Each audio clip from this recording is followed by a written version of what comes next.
Hey, how's it going? It's Mike from Orkney Farms. Today I'm going to show you our watering systems and what works best for us and the pros and cons of the two systems we have. Well, the three. Two of the same but different connections.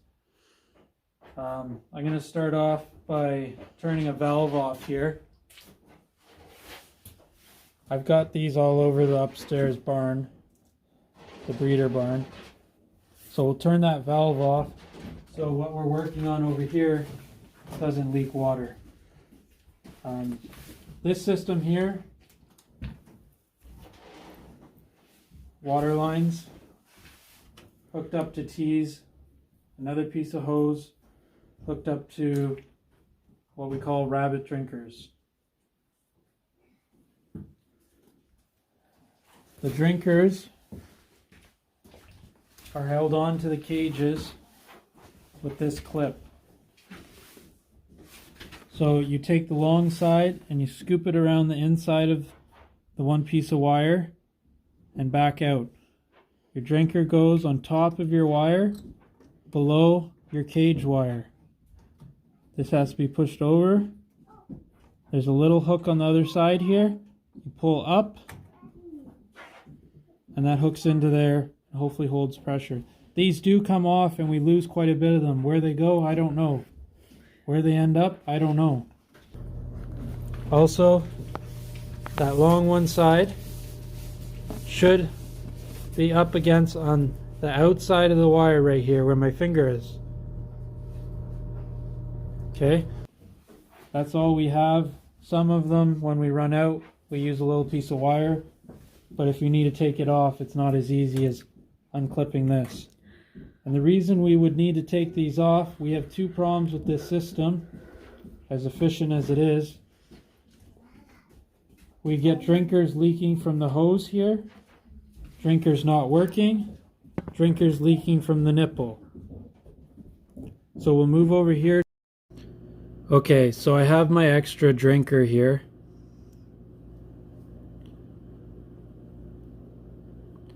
And one of the things that happens is this piece here, that hole in there that goes into the hose, can get clogged.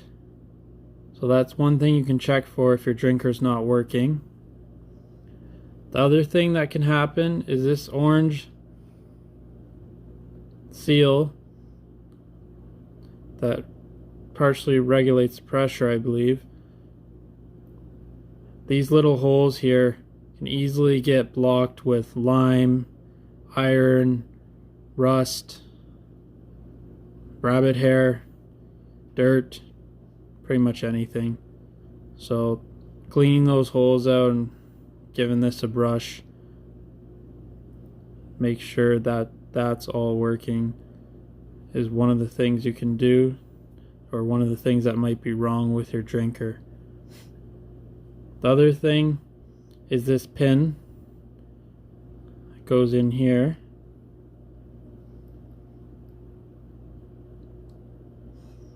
Rabbits push on this for water.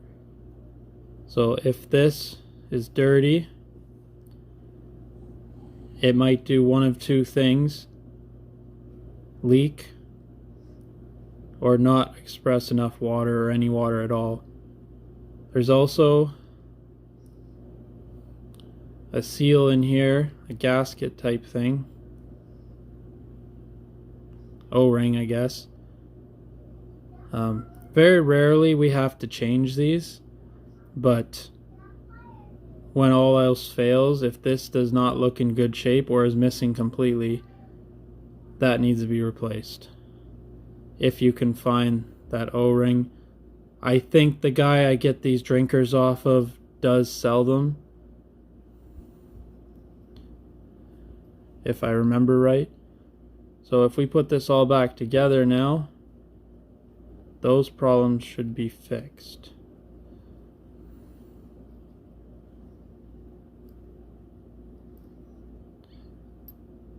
Now the other leaking problems you can have, the simplest one happens sometimes. The rabbits will turn these off after they get loose. right now this one's brand new, so it's in there very tight. But I have lots of them that the rabbits loosen these off and they leak in there. So you just tighten that back up. But that's something you got to keep an eye out for. The other part that may leak, that we get all the time, is around the hose right here. Even if this is all the way on. These don't fit as tight as the T's, which is a good thing because sometimes you have to take these water drinkers off for maintenance. This is a newer piece of hose and a newer drinker, so it's a little bit tight to get off right now, but some of the ones we have around the barn come off pretty easily. But eventually they'll leak around here, some of them. So if you leave your line coming from your T as long as possible when you install them, you can nip off the ends of your hose here a few times and get that back on there tight enough that it won't leak.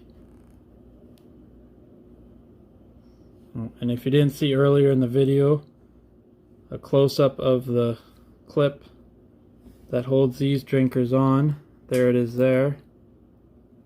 That would go under there. Those two hooks go on the cage. So in this watering system, every drinker and hose has a T. So your main line would come into this T like so.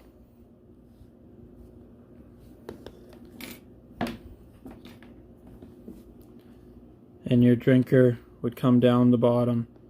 And generally speaking, this line and this T would sit on top of the cage closer to the front to get the right pressure, and all get tied into the float box or pressure reducer.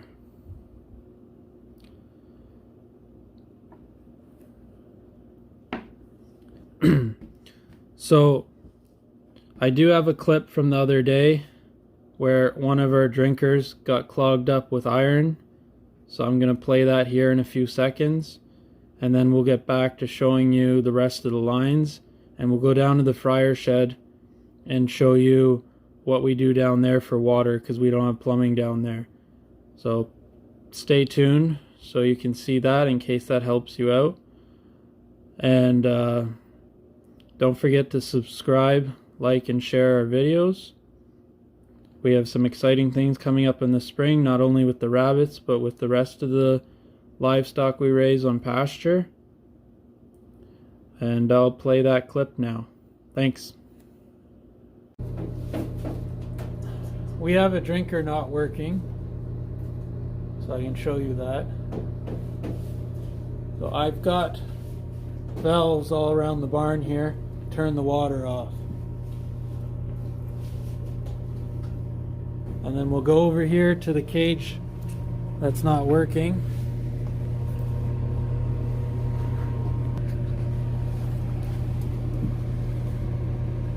Now this is a different system. This must have been a homemade one. Okay. So this drinker is not working. These guys are looking for a drink. This happens a lot more in the winter than the summer. That, or this winter we've had too much iron in the lines for some reason. Maybe we will have it happen next summer. So we'll take this off. I turn the water off. It's a little bit there.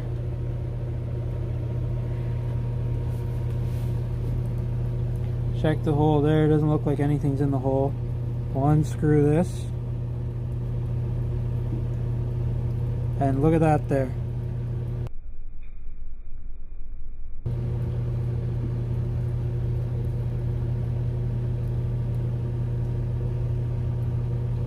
So we'll clean that out. So we'll go over here to the water.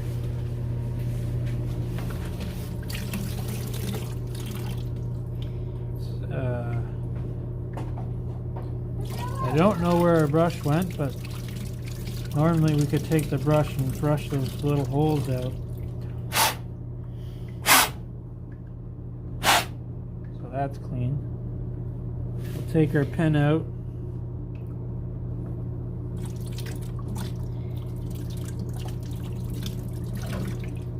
Clean that up. Even though we know it was the orange piece filled with stuff, you might as well clean this while you're in there. Make sure your seal's in. Pop that back in there. This is clean, but you could rinse that if it was dirty, or rinse it anyways.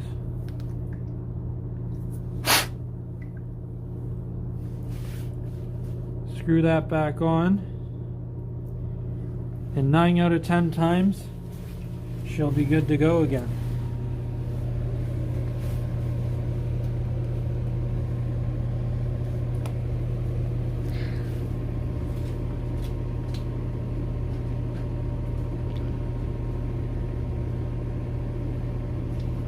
So I've got a,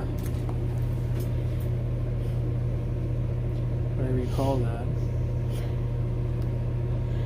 A waterline clip.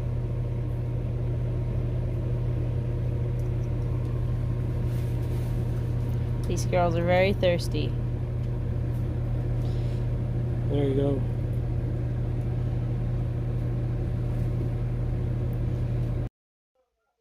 Here you see a group of young does we will be choosing some replacement does out of. The one drinking is a blue-eyed white and will more than likely be staying here. So that's the majority of our watering system that we use here. See, this little baby even wants a drink. Okay, so as you can see here, this is That's the drinker. Depending where you live, there's probably lots of different models here. These are the cheapest ones here. I haven't tried any more expensive versions, but if I have to replace them every so often, I find this a lot cheaper. So if we follow this line, it actually ends here. We go around here, back along this wall, and I have all 60 cages, 60 holes, I should say, hooked up to one float box.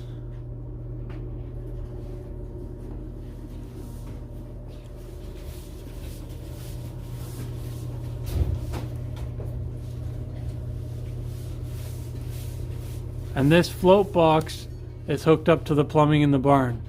So we never have to fill this unless it freezes, which it doesn't very often, but it has happened.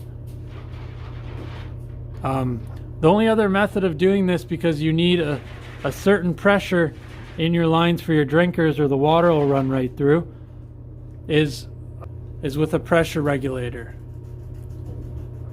which ones I've priced out are roughly $200. This float box here is $25. Comes with the float and all the fittings. So the other watering system we have, and this is just something we use for some of the rabbits. Now, before we had the water lines, before we moved here, we used 100% bottles. Not sure if you'll be able to find these in your area, but these fit on any regular pop bottle fitting. Now, don't try to use the 2 liters to get extra water storage, because the pressure will push right through the ball here. We find the max pressure you can put on this is 1.5 liters. These bottles here are pretty common. You can get them in the dollar store, drink the pop first, whatever you want. Maybe find them in the recycling. You know, 88 cents in the dollar store. Well, with inflation, maybe $1 now. You can buy these that come with a bottle, but what happens, the bottle gets dirty, the bottle gets old, old plastic holds bacteria. We chose to use pop bottles because we can replace them cheaply every few months. We still use these bottles in some of our cages that we've added since we've installed all these other cages. We put some buck cages on top of the cages with trays. We got these cages for free. They're not an efficient cage or system, so that's why we just use pop bottles in those. And these cages only have does that were having a hard time getting pregnant, have skipped, or bucks we use for breeding. So they don't go through too much water, only have to fill this every couple days. Like I said, before we got the water line installed, we used 100% of these bottles, especially where we moved from because we didn't have water in our rabbit sheds. So we'd fill up the bottles and bring them to the shed. I highly recommend this if you're not going to go with the water line system. There's another way to use bottles, and there's another way to do water lines. We'll go down to the fryer shed and show you that. Zena's sleeping in the straw. So we're in the small side of the fryer shed now. We don't have any fryers in here because we shipped yesterday.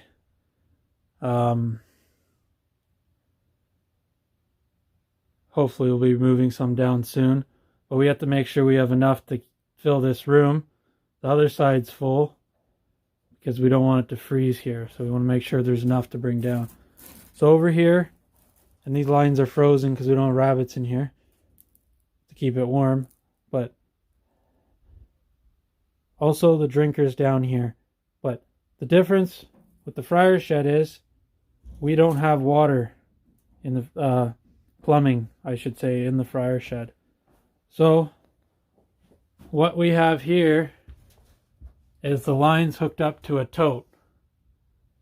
Now I know a lot of you have probably seen this in videos with 25-gallon pails. That wouldn't be enough water for the amount of fryers we have in here. We want to only fill it every few days because we have to take a hose from the old barn there and run it across the laneway to fill up these totes. Now you do have to be careful with this system. If you put the totes too high or use too much water, or too big of totes, you'll get too much pressure for your drinkers and the water will run through the nipples. But this is about, I would say, 2 to 3 feet from the drinkers, and that's 60 liter, I believe. And we haven't had any problems yet. Or we won't, or because we've already tested it for a year. And on the other side, I think we have a 100-liter tote. 64 liters, that's right. And what I've done here, if you have a person that distributes waterline rabbit stuff, maybe you might be able to get this pretty much from anywhere if you can find the right hose size fitting. But you drill a hole in your tote, and I'll maybe show this one day if we ever set up more watering systems, or a bigger tote. But like I said, we have to be careful with the pressure. We could go one size up in this shed, so we might do that. Or we would have to start adding extra totes per so many fryers. But right now this is working fine. So this here, you drill a hole in here, you put your fitting, and on the other side is a nut that screws on. You put a seal or silicone and screw that tight, and you got your watering system. Now the other watering system, if you don't want to go with water lines, is, and excuse the mess of this bottle, my daughter just has a couple pigeons in here for fun right now. This cage is a poultry cage, but we don't have any of these watering systems for rabbits, but I know people do use these. These are going to last a long time. The screw-on water drinkers onto the bottles, they do break, they do get bent, they need to be replaced, but they are cheaper than these. But these are going to last you a long time. But I don't recommend this system unless you're going to keep them very clean, because the rabbits do pee in them, they do poo in them by accident. Obviously. Maybe not by accident. Either way. Not very clean. But is another cheap method, simple, effective, good if you don't have any close watering plumbing to your rabbit area.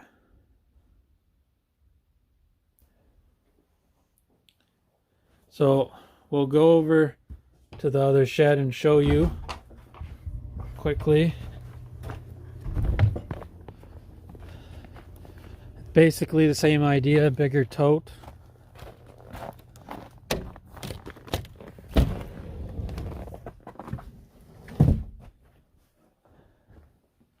Let's use the mess. This is a bigger tote. I don't think I have it quite as high, but I would like to raise it because I want to put a second layer of cages in here, because we're short on space for fryers compared to the amount of breeders we have upstairs.